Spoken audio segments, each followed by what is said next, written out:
Hi! I know it's been ages since I made a discussion video, but I felt compelled to make this one. I've definitely heard a lot of different opinions about whether it's moral or not to watch shows with magic and demons and things like that from a Christian or religious perspective.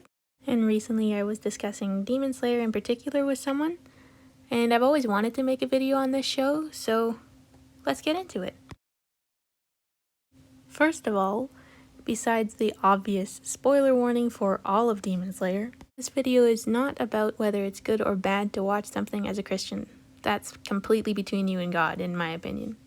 This video will be solely about the way I see a particular show personally, from a Christian perspective. I also understand that Demon Slayer is not a Christian show, and any religious themes in it are more likely based on Buddhism, if anything. So I'm not saying that the show is intended to be interpreted the way I do. However, it's on my heart to find light and truth, and even if it's sometimes found in unexpected places, I believe it deserves to be acknowledged. Let's talk about demons for a sec. From my understanding, the context of something like Demon Slayer, or even say Inuyasha, these are stories specific to Japanese culture. And from my understanding, again, demon is only a loose English translation of words like yokai, which could mean almost any kind of spirit or monster. Of course, in the Bible, demons are evil spirits who work for the devil, so I can understand why Christians might stay away from the show I'm discussing simply because of the use of that word. As far as I'm concerned, however, I see someone like Inuyasha as primarily just a cartoon character, a half-dog boy from medieval Japan. And I see the demons in Demon Slayer as basically highly complex zombies. Yes, they are usually bad guys in the show, however, they were once humans who just got infected by the big bad demon's blood. Alright, rant, warning, exposition over. Our main character, Tanjiro's family, is slaughtered by this original demon named Muzan. His younger sister, Nezuko, becomes infected while trying to protect her siblings. Somehow, though, Nezuko hears her brother's cries to her and doesn't eat him, even though that's in her very nature for survival now. Long story short, a high-ranking swordsman from the secret group called the Demon Slayer Corps takes pity on Tanjiro's plight, and instead of killing Nezuko, allows Tanjiro to become a swordsman so he can simultaneously save people from demons and research a way to cure them, provided that Nezuko doesn't eat anyone. This video has 3 main points I want to address: Tanjiro, the demons, and compassion, plus the overall themes of the show. Tanjiro is someone I see as a bit of a Christ figure.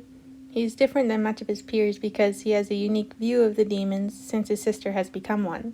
He recognizes that they were once humans and shows them respect, even while killing them to protect people. He validates them while also fully acknowledging the wrongs they have just done, and says a prayer for them as they pass on. I find that demons, or becoming a demon, reminds me a lot of the human condition. No matter how good or bad a life you lived, you could still easily become one. Selfish human nature is within us all. There's this really chilling scene where Tanjiro is about to slice off the head of a demon named Yotaro, who also happens to have a younger sister, but then he freezes for a second because suddenly he sees his own face looking back at him.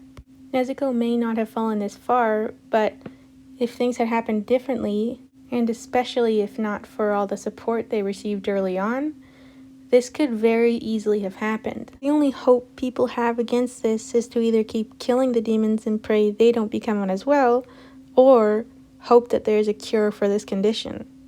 Tanjiro embodies that hope. He is pretty much the only one who not only cares about demons, but he genuinely believes that there is a way to heal them. His refusal to reject the humanity deep within them touches a doctor-turned-demon named Tameo, and because of this, she wants to help him find a cure. One thing I find unusual about Tanjiro as a hero is the way he demonstrates compassion. I'm not saying that other heroic figures in media don't display this, but I rarely find someone not only this compassionate and merciful, but also extremely just and accountable, and while holding others accountable as well. I think usually characters swing too far on one side of the pendulum, either upholding justice with too little compassion, or being too compassionate so that true justice isn't even achieved. And compassion is not just an element in Demon Slayer, but a huge central theme. I'm amazed at how seriously the show takes itself. In the battle between Rengoku and Akaza, we are shown a stark contrast between strength versus strength tempered with gentleness and responsibility. Akaza can't see the difference and views Rengoku as the same as him if only he would shed his humanity. And while Rengoku is also a strong fighter, he literally judges every move he makes against his kind mother's standards for using strength to protect the weak. Tanjiro and Nezuko were also influenced by kind and gentle parents. And even the boorish Inosuke learns to treasure the memory of his mother, whose face he resembles so much under the mask. I love that even the most rough and aggressive characters in this show has a beautiful, soft side to them underneath it. Ultimately, in Demon Slayer, weakness is not mocked. Gentleness and compassion are not even displayed as weaknesses, but rather glorified as the standard we should aim for, perhaps especially the strong. This may appear foolish to some, but the show itself doesn't seem to care and leaves these beautiful traits to speak for themselves. This reminds me of a verse that says, "For the foolishness of God is wiser than human wisdom, and the weakness of God is stronger than human strength." In other words, the perceived foolishness and perceived weakness.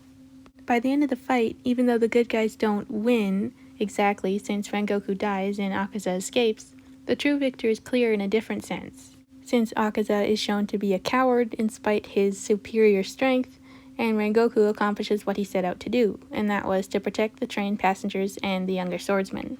The show has more contrasts like that as well, but I think I've already made my point and I don't want to go on for too long.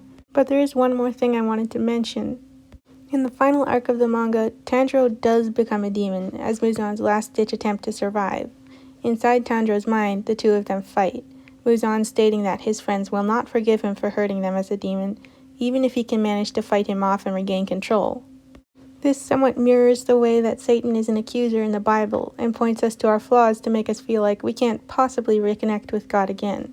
But instead of wearing the shame of being a demon, Tanjiro wants to return so that he can apologize, even if the others don't forgive him.